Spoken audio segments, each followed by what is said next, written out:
He ordered the most expensive wine on the menu, leaned back in his chair, and said, "You pay, since you're a loser." I smiled. And I paid. But when he walked out of that restaurant and watched me unlock my golden supercar, I saw something in his face that had nothing to do with money. Let me tell you what really happened. I didn't go on that date looking for a lesson. I went because I was tired of eating alone on Thursdays. That's the truth. 4 to 6 years old, successful, comfortable in my own routines, and still, sometimes the quiet in my kitchen felt too loud. The refrigerator humming. The clock ticking. My heels placed neatly by the door. It can all start to echo. A friend of a friend set us up. "He's ambitious," she said. "Very driven. You'll like that." I remember nodding, though I can't recall if we were at her birthday dinner or maybe it was that small networking mixer she hosted in spring. No, it was the birthday. There were gold balloons. I remember the reflection in them. His name was Marcus. Mid-40s. Well-dressed in photos. He had that polished LinkedIn confidence, you know the type. Clean headshot, bold claims, lots of visionary language. I wasn't swept away. I was curious. Curious is dangerous sometimes. The restaurant he chose wasn't casual. White tablecloths. Dim lighting. Waiters who glide instead of walk. I arrived 5 minutes early, habit, and I remember smoothing my dress over my knees while I waited. Dark green silk. It caught the light when I shifted. He came in 10 minutes late. Not a big deal. Traffic happens. He kissed my cheek like we were already familiar. Sat down. Didn't apologize. I noticed that. Small thing. He ordered without looking at the prices. At least, he made a show of not looking. Wagyu. Oysters. The reserve wine.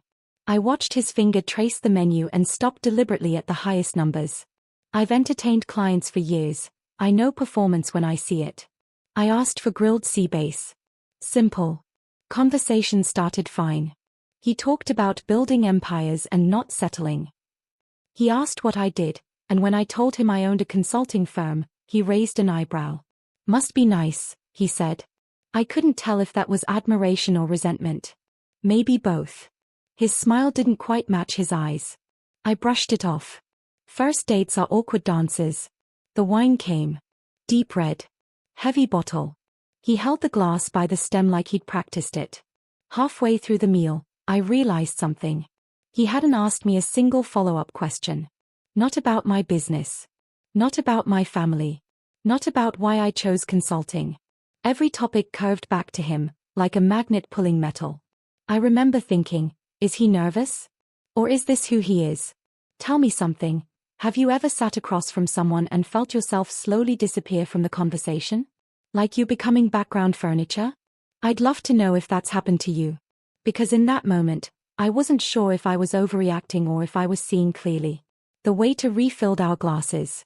Marcus leaned back and said, "Women like you usually don't like men like me." I asked, "What do you mean?" He shrugged. "Successful women. They need someone bigger." The word bigger hung there. I felt it settle between the bread basket and the salt dish. I laughed softly. "I don't need anyone bigger. I need someone equal." He didn't respond to that. Instead, he ordered another bottle.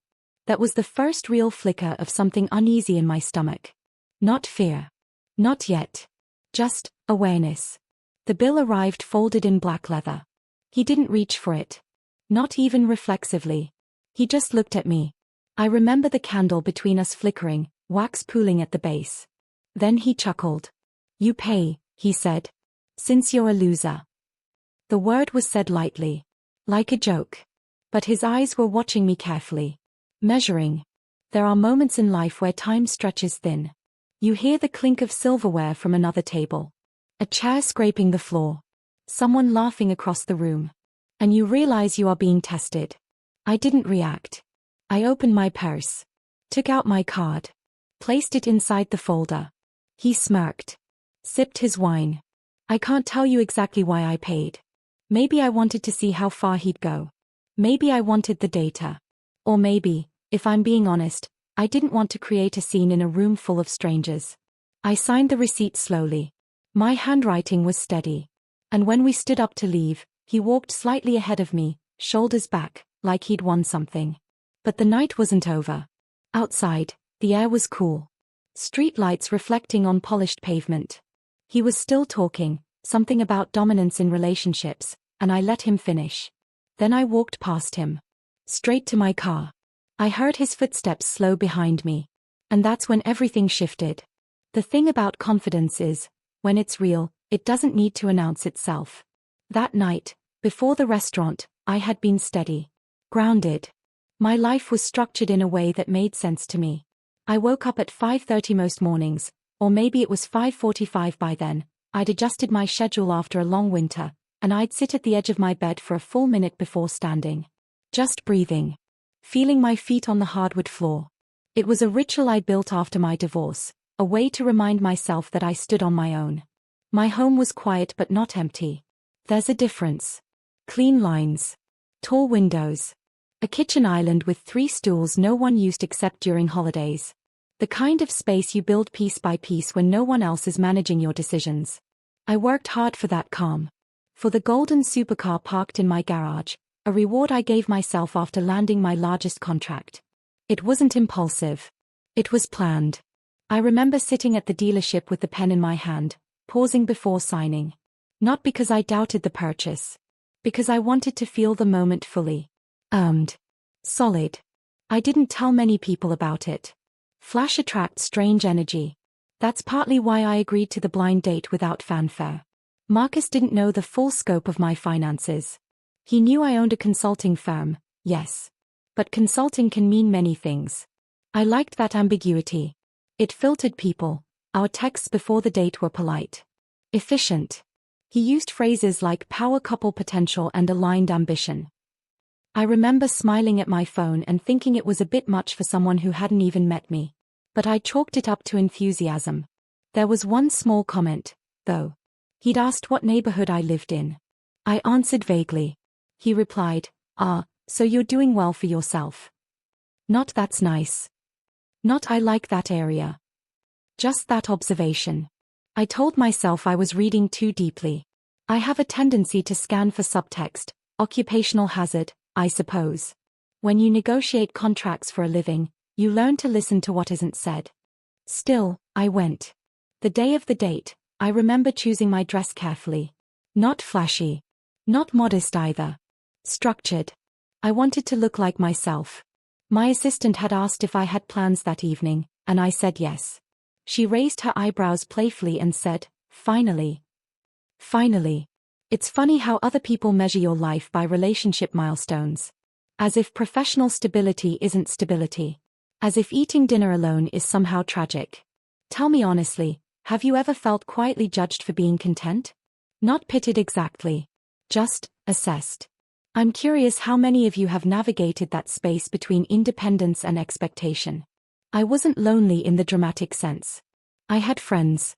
I had a sister who called every Sunday. I had employees who trusted me. But romantic companionship had been absent for a few years. By choice. Or so I believed. Looking back, I wonder if part of me wanted proof that I could still attract someone dynamic. That I hadn't aged out of desire. That's uncomfortable to admit. At 46, you start hearing subtle cultural whispers. About relevance. About expiration dates. Marcus was charismatic on paper. Divorced. No children. Self-made, he wrote. I admired that. I respect builders. But during our short phone call 2 days before the date, there was a moment. He interrupted me twice while I was answering a question.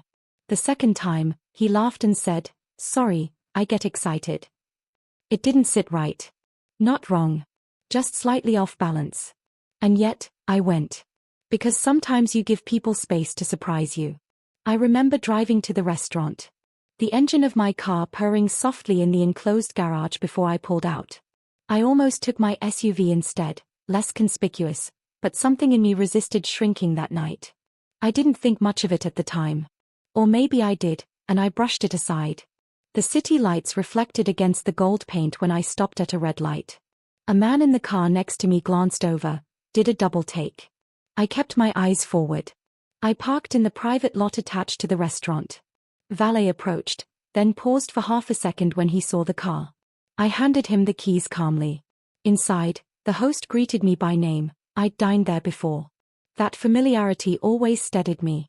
So when Marcus arrived late, when he ordered extravagantly, when he steered conversation back to himself, I was still anchored in that sense of self. My life felt stable. Solid. But stability can make you slower to react. You assume goodwill. And sometimes that assumption is the first thing someone tests. When he called me a loser, smiling, it wasn't just about the bill. It was about hierarchy. Placement. And I realized, sitting there with the candlelight flickering between us, that he wasn't on a date. He was on an audition. The question was, for what role? There's a particular kind of silence that follows an insult disguised as humor. It doesn't explode. It lingers. When he said it, "You pay, since you're a loser," I noticed the way his jaw tightened just slightly after the laugh. As if he was bracing for impact. Watching to see how I'd land. I didn't give him anything. The server stood there politely, eyes lowered. I could feel the weight of the room without anyone actually looking at us. The low hum of conversation. A fork scraping porcelain somewhere behind me. Marcus leaned back in his chair, stretching his arms like he'd just delivered a clever line in a movie. He expected friction. I gave him calm. But calm doesn't mean absence of thought. My mind was moving quickly, too quickly, maybe. I was replaying his earlier comments. The bigger remark. The subtle competitiveness. The way he ordered before I'd even finished scanning the appetizer section. I asked myself, is this arrogance? Or insecurity dressed up well? There's a difference. When the bill arrived and he didn't reach for it, I noticed something else. His fingers stayed wrapped around the wine glass. Almost protective. His thumb tapping lightly against the stem. That wasn't confidence. That was waiting. For reaction. I paid because I wanted clarity. Sometimes confrontation muddies the water. Silence can sharpen it. Walking out of the restaurant, I listened to his tone shift. He was more animated now. Talking about traditional dynamics. About how modern women get it wrong. He spoke as if I had already agreed with him. I hadn't. Outside, the air felt cooler than I expected. I remember the faint smell of rain on pavement, though now that I think about it, it hadn't rained that day. Maybe it was just the city at night. Exhaust. Concrete. I might be layering memory over sensation there. He followed beside me, still speaking. I let him finish his sentence before I responded. Why did you call me a loser? I asked. Not angry. Just curious. He smirked. Relax. It's banter. If you can't handle that, we're probably not a match. There it was. Reversal. He reframed the insult as a test of my emotional durability. If I reacted, I'd prove his point. If I didn't, I'd accept the frame. I stopped walking for half a second. Not enough to be dramatic. Just enough to feel my heels anchor into the pavement. Have you ever felt that moment, where someone subtly tries to position you below them, just to see if you'll accept the spot? I wonder how many of you have stood there and weighed whether to push back or let it slide. I kept walking. Toward my car. He didn't know what I drove. I hadn't mentioned it. I rarely do on first dates. Not out of secrecy. Just practicality. The valet spotted me approaching and jogged forward. Marcus was mid-sentence, something about women who make more money than their men struggle with respect. I let the words drift. Then the valet pulled the car around. Even in the low light, the gold paint caught the street lamps. It wasn't subtle. The engine sound alone changes the atmosphere. Heads turned. Not dramatically. Just enough. Marcus stopped talking. His stride slowed. I watched his reflection in the tinted window as the car rolled to a stop in front of me. His mouth parted slightly, not wide, just enough to interrupt whatever narrative he'd been building. This yours? He asked. There was no joke in his voice now. Yes. I took the keys from the valet. The leather fob felt warm from his hand. Marcus looked from the car to me and back again.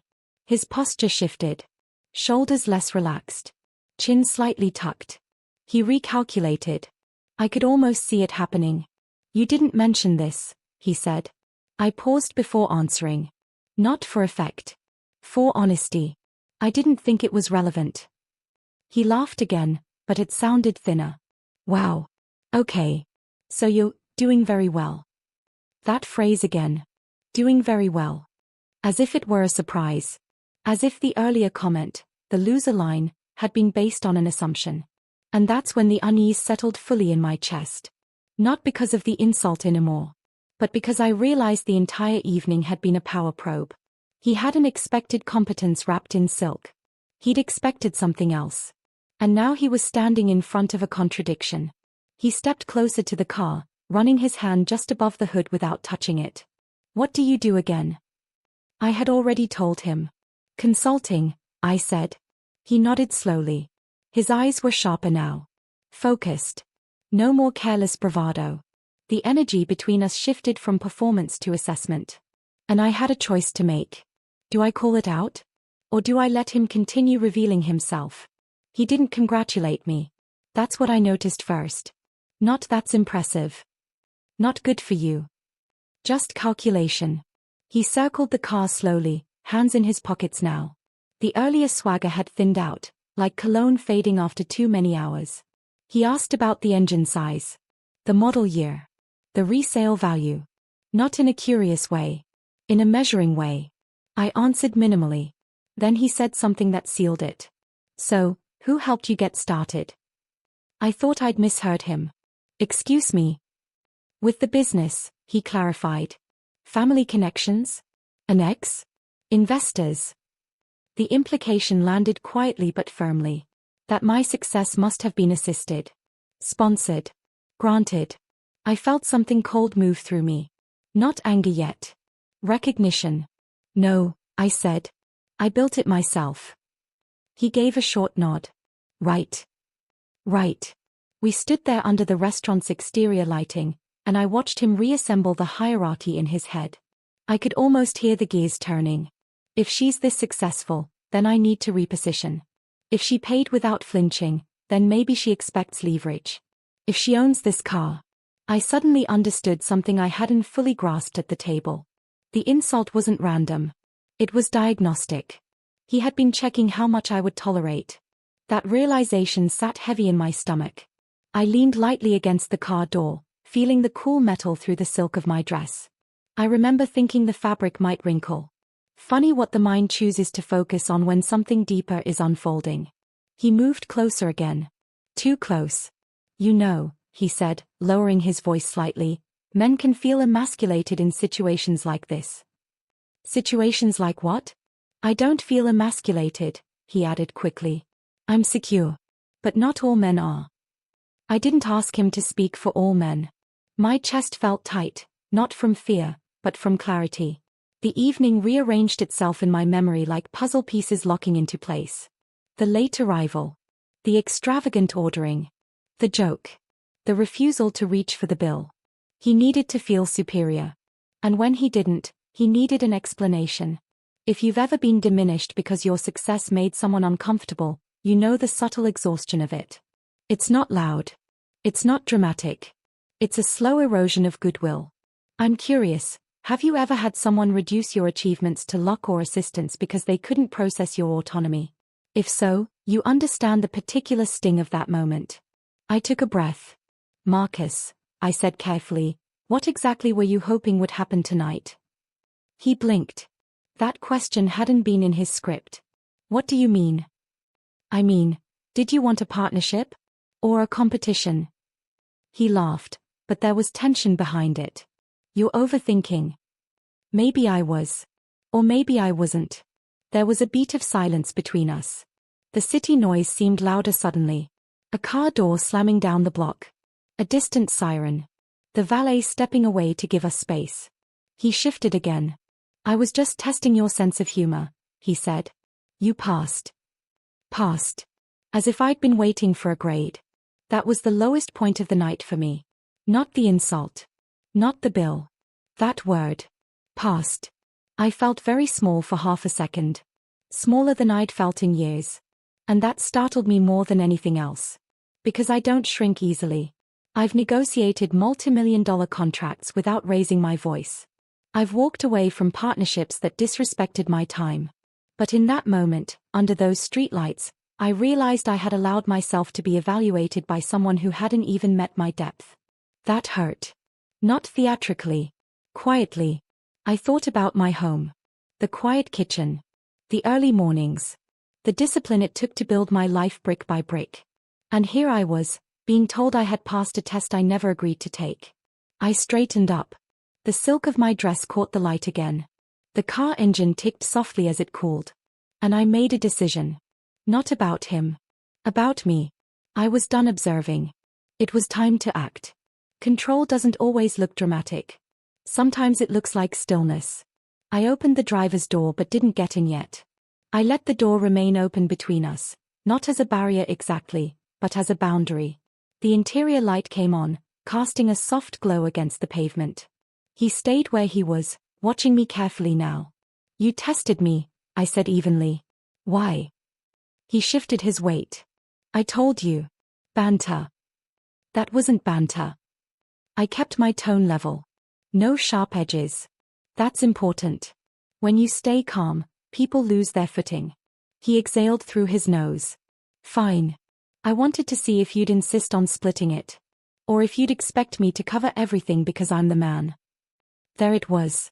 The confession hiding under bravado. I nodded slowly. So it was about control.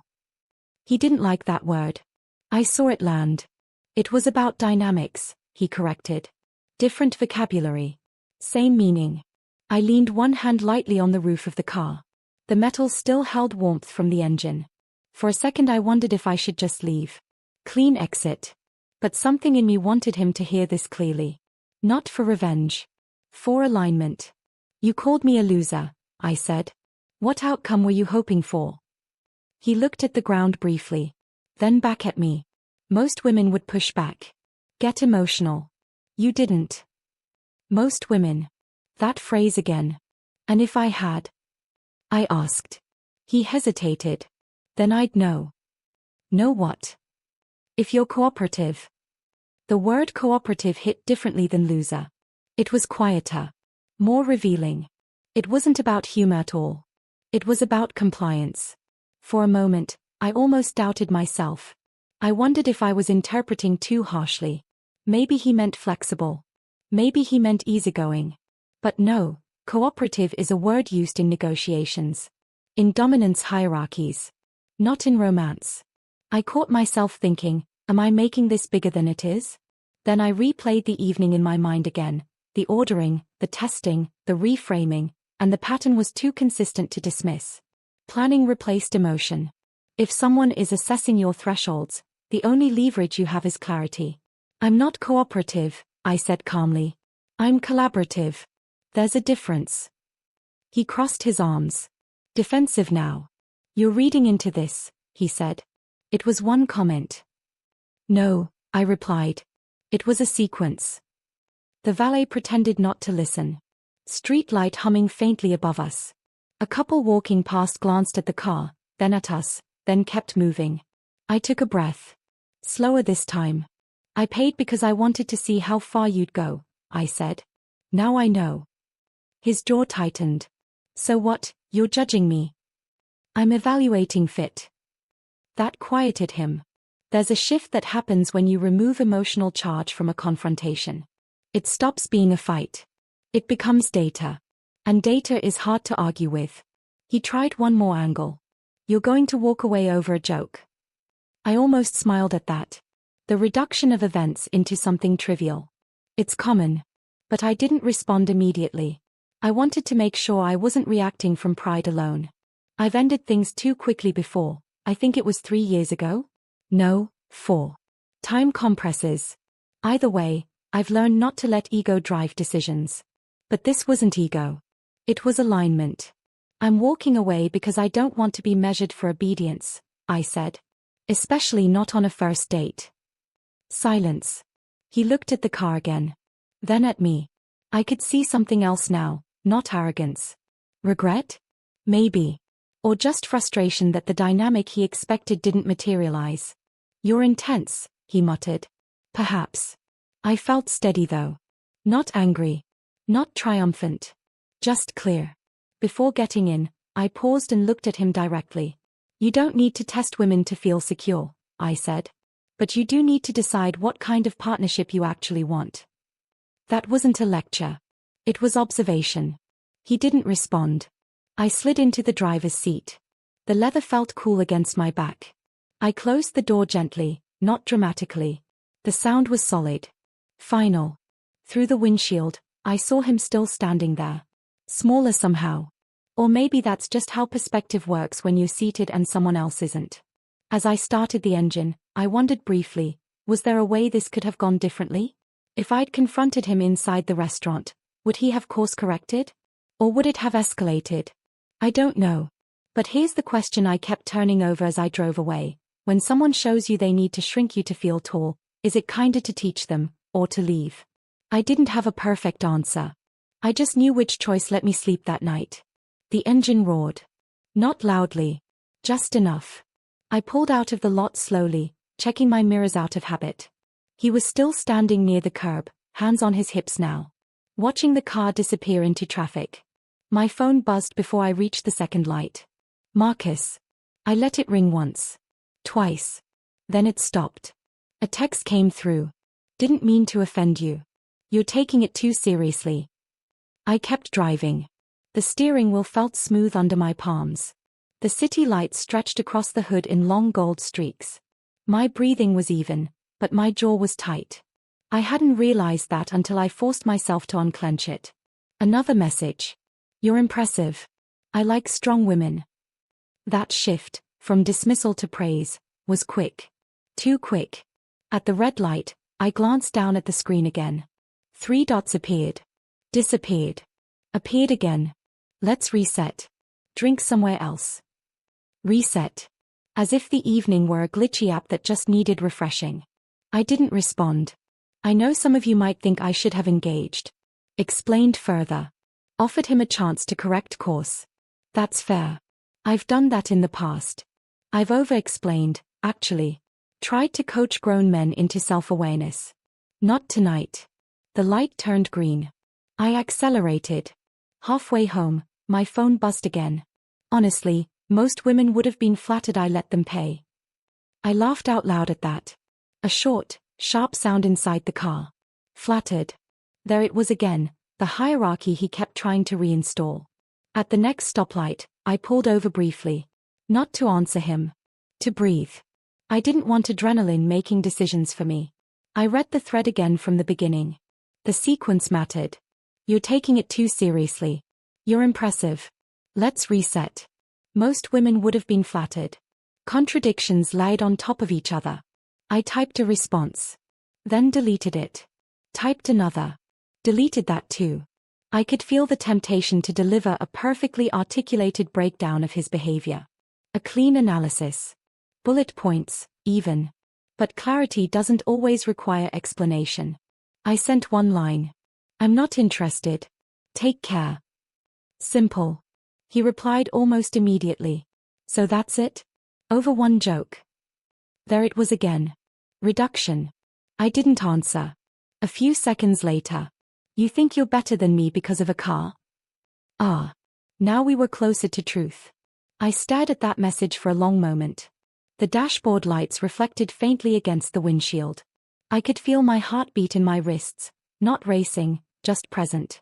I hadn't mentioned the car as leverage. He had. And in that moment, I realized the supercar wasn't the turning point. It was the mirror. It reflected back whatever insecurity was already there. My phone buzzed again. Women like you end up alone. That one landed heavier than the rest. Not because I believed it. Because it was designed to provoke fear. A last attempt to destabilize. I put the phone face down on the passenger seat. The rest of the drive home was quiet. The engine's low hum. The rhythmic passing of streetlights. I replayed the evening again, not obsessively, just reviewing the footage in my mind. Did I miss an earlier exit? Could I have addressed the first red flag more directly? Maybe when he arrived late without apology. Or when he steered every topic back to himself. I don't know. But I do know this. Escalation doesn't always look like shouting. Sometimes it looks like small boundary tests stacking on top of each other until you either collapse or push back. When I pulled into my garage, the door lowered slowly behind me. The enclosed space amplified the engine for a second before I turned it off. Silence followed. Thick. Solid. I sat there for a moment with both hands still on the steering wheel. And I asked myself something honestly. Was I proud of how I handled it? Or was I protecting my ego? The answer wasn't immediate. But I knew one thing clearly. I hadn't raised my voice. I hadn't insulted him back. I hadn't negotiated my dignity. And that mattered. I picked up my phone one last time before going inside. One more message from him. You'll regret this. I stared at the words. Then blocked the number. No announcement. No warning. Just done. The house felt different that night. Not emptier. Quieter. I slipped off my heels by the door and carried them into the kitchen instead of leaving them in their usual place. I don't know why I did that. Maybe I didn't want the evening to settle into routine too quickly. The refrigerator hummed softly.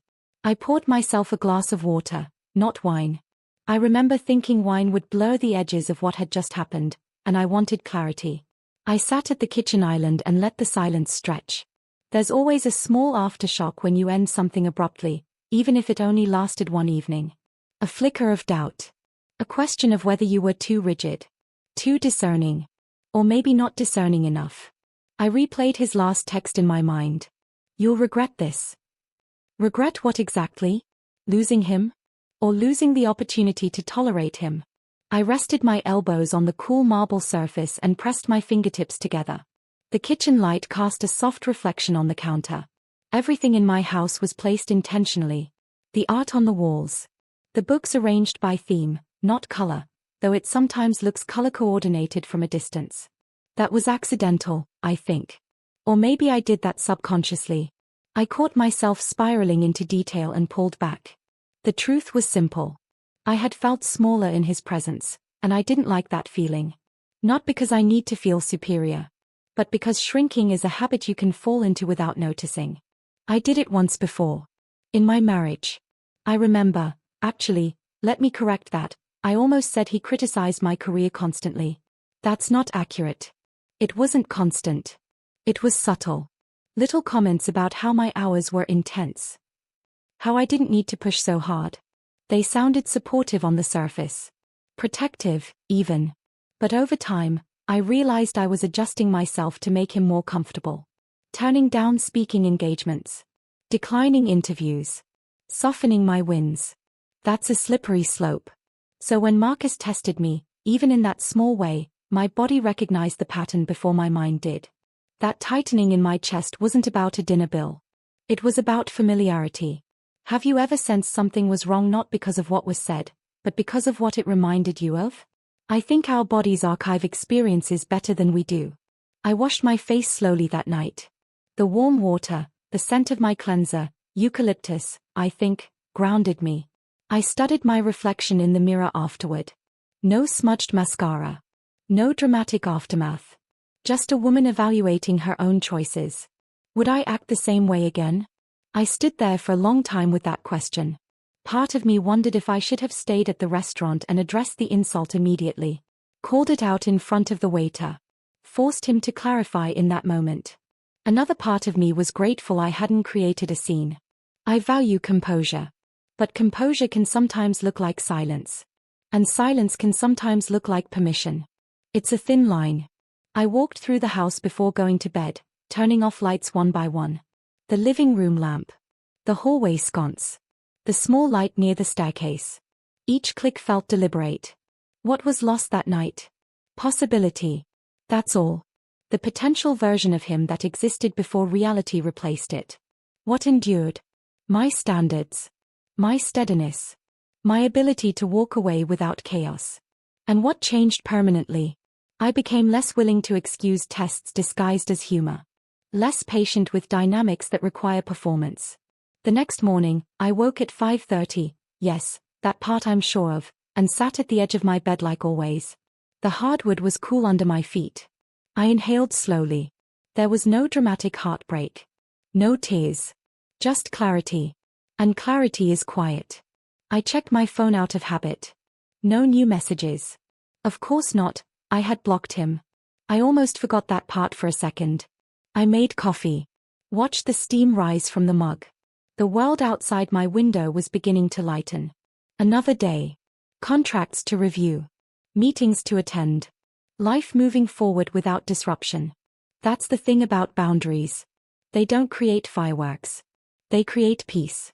And peace doesn't always feel exciting. Sometimes it feels ordinary. But ordinary is stable. And after years of building a life that feels solid, I've learned something important. Excitement without respect is expensive. I've paid that price before. Not again. I didn't tell many people about that night. Not because I was embarrassed. Because it didn't deserve that much airtime. But every now and then, when someone asks why I'm still single, I think about Marcus standing under those streetlights, recalculating his posture when the car pulled up. I think about how quickly admiration turned into accusation. And I'm reminded that compatibility isn't about income brackets or confidence levels. It's about emotional safety. That word gets overused sometimes, I know. So let me be specific. Emotional safety is when you don't feel assessed. You don't feel graded. You don't feel like you're in a silent competition you never agreed to enter. You feel steady. I've had dates since then. Some good. Some forgettable. One that almost turned into something real. Though if I'm honest, I might have ended that one too quickly. Or maybe I didn't. Memory softens things over time. What I do know is this. I no longer confuse intensity with depth. Marcus wasn't intense because he was passionate. He was intense because he was measuring. And that's a lonely way to move through the world. I've thought about him occasionally. Not with longing. With curiosity. I wonder if he ever connected the dots. If he ever realized that calling a woman a loser on a first date isn't edgy humor, it's a reveal. Maybe he did. Maybe he didn't. That part isn't mine to manage. What is mine is this: I didn't shrink. I didn't argue back with insults. I didn't flex my success to embarrass him. I didn't negotiate my standards for the sake of not being alone. I drove home. Sometimes that's the bravest thing you can do. If you've ever been told you're too much because you refuse to be diminished, I see you. And I also want to say this gently: check your own ego too.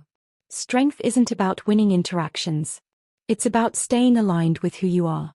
I've asked myself one question more than once since that night. Is forgiveness necessary when there's no ongoing relationship? I don't have a neat answer. Part of me thinks forgiveness is for our own peace. Another part thinks indifference is enough. There isn't one correct approach. Some people need closure conversations. Others need clean exits. Where do you stand on that? When someone shows you disrespect early, do you believe in second chances? Or do you believe first impressions are data? There's no universal formula. Only patterns. Here's what I've learned in my 40s. Self-respect is quiet. It doesn't shout. It doesn't humiliate. It doesn't perform. It simply chooses. That night, I chose not to participate in a dynamic that required me to prove I deserved baseline courtesy. And I slept well. The golden car? It's still in my garage. It was never the point. It's metal and engineering and a reward for hard work. What mattered was what it revealed, not about him, but about me. I won't apologize for what I've built. And I won't make myself smaller to make someone else feel taller. That's the balance. So that's my story, folks. If it resonated with you, go ahead and hit that like button, subscribe to the channel, and tell me in the comments where you're listening from. I want to know how far Kimura's voice travels. Never let anyone test your worth just to confirm their insecurity.